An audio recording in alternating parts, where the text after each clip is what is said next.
સમાચારમાં આગળ વાત કરીએ તો જૂનાગઢના ગિરનારથી સમાચાર સામે આવી રહ્યા છે। જૂનાગઢના ગિરનારના ગોરક્ષનાથ શિખર પર તોડફોડનો આ મામલો સામે આવ્યો છે।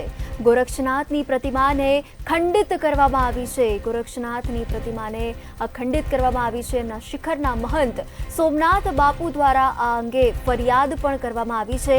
ત્યારે પૂજારીને અંદર પૂરીને શિખરનો દરવાજો બંધ કરી દેવામાં આવ્યો હતો।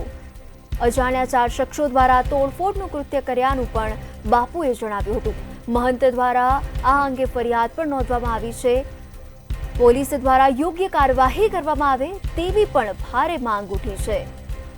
આરોપી નહીં પકડાય તો સાધુ સંતો ભવનાથમાં આંદોલન કરશે। આ મંદિરમાં તોડફોડનો આ મામલો સામે આવ્યો છે કે જ્યાં મહંત દ્વારા ફરિયાદ પણ નોંધવામાં આવી છે। ત્યારે એસપી સુબોધ ઓડેદરાએ પણ તેને આડે હાથ લીધો છે। આ કૃત્ય કરનાર તાત્કાલિક પકડાશે અને સીસીટીવીનું પણ ચેકિંગ કરવામાં આવશે।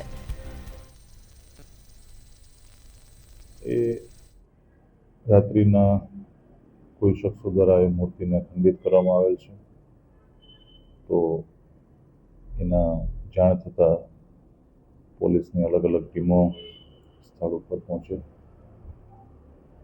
કાયદેસરની ફરિયાદ લઈ અને જિલ્લા એલસીબી, એસઓજી, ભવનાથ પોલીસ સ્ટેશનની ટીમ, અલગ અલગ ટીમો ડીવાયએસપીના સુપરવિઝન હેઠળ આ બાબતની તપાસ કરી રહી છે અને આ કૃત્ય કોના દ્વારા કરવામાં આવેલું છે એ ડિટેક્ટ કરવા માટે તમામ ટીમો અત્યારે કામે લાગી રહી છે। આજ સવારે ગોરખનાથજીની મૂર્તિ અને તોડફોડ કરવામાં આવી છે। પૂજારીને બહારથી લોક કરી દેવામાં આવ્યો। બહારથી યાત્રુ આવ્યા પછી પૂજારી બહાર આવ્યો। શું લાગે છે કેટલા લોકો હતા, કેવી રીતે પૂજારીને બતાવ્યા? પૂજારીનો અંદાજિત ધૂમના હિસાબે એને કહ્યું 4 થી 5 લોકો હતા। કેવા કપડા પહેરેલા હતા? હવે ધૂંધની અંદર કઈ આછું પાતું દેખાય, સફેદ વસ્ત્ર જેવો દેખાણા હતા। અચ્છા, ઉપર ધૂંધ રહે એટલે એમાં કઈ જાજુ દેખાય નહીં। હથિયાર પર હોવા જોઈએ। બાપુ, કેવું લાગે છે તમને આવી ઘટનાઓ વારંવાર બને? આ ઘટના કોઈ પણ અધર્મીનું કામ છે।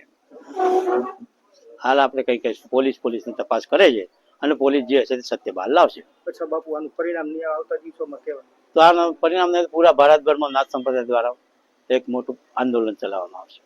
આની પહેલા પણ બાપુ આના પહેલા જૂનાગઢના ગિરનાર પર્વત પર આવેલ ગોરખધોણા ખાતે કોઈ અસામાજિક તત્વો દ્વારા જે મંદિર આવેલું છે તે મંદિરની મૂર્તિની તોડફોડ કરવાની ઘટના બની છે।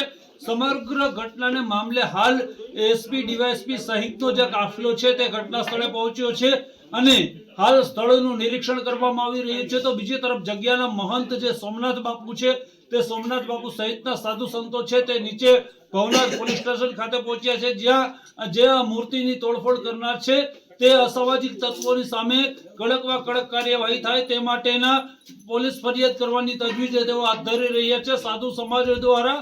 અને જગ્યાના મહંત સોમનાથ બાપુ તેમજ ગુરુ ગોરક્ષનાથ આશ્રમના મહંત શેરનાથ બાપુ સહિતના સંતો દ્વારા આ ઘટનાને સખત શબ્દોમાં વખોડી કાઢવામાં આવી છે। હાલ જે ઘટના બની છે ત્યાં તોડફોડ થઈ હોવાને કારણે જે મૂર્તિની સાથે મંદિર હતું, મંદિરના દરવાજા કાચના હોય, કાચ તૂટેલો હોય, ત્યાં જઈ શકતા ન હોવાથી, વાતાવરણ ખરાબ હોવાથી હાલ આ જે મંદિરનું જે પરિસરનું દ્રશ્ય છે તે દ્રશ્ય આ બતાવી રહ્યો છું। અહીંયા એક તરફ મોટી સંખ્યામાં લોકો ઉમટી રહ્યા છે, ચુસ્ત પોલીસ બંદોબસ્ત પણ અહીંયા ગોઠવવામાં આવ્યો છે અને હાલ આ અસામાજિક તત્વો કોણ હતા, ક્યારે ઘટના બની, કઈ રીતની છે તે મામલે પોલીસ દ્વારા સઘન તપાસ હાથ ધરવામાં આવી છે। આગળ પોલીસ ફરિયાદ કઈ રીતની થાય છે અને પોલીસ કઈ રીતની કાર્યવાહી કરે છે તે સમગ્ર બાબતે જોવું રહેશે। પરંતુ હાલ હિન્દુ લોકોની લાગણી દુભાણી હોય ત્યારે આવા અસામાજિક તત્વોની સામે કડકમાં કડક કાર્યવાહી કરવાની સાધુ સંતો દ્વારા માગણી કરવામાં આવી છે। ભાવિક જોશી,